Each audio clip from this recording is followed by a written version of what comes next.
చల్లని పాలధారలల్ల పల్లె తెల్లారుతుంటదిరా గుళ్ళోని గంటలు కాడెట్ల మెడలోన జంటగా మోగుతూ ఉంటాయిరా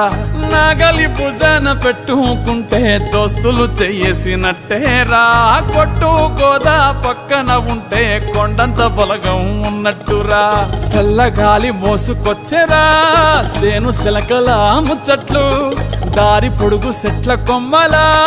రాలుతున్న పూల సప్పట్లు గట్టి మోపులు కాల్వ గట్టులు చెమట సుక్కల్లో తడిసిన ఈ మట్టి గంధాల పల్లెటూరు దీని తీరే అమ్మ తీరు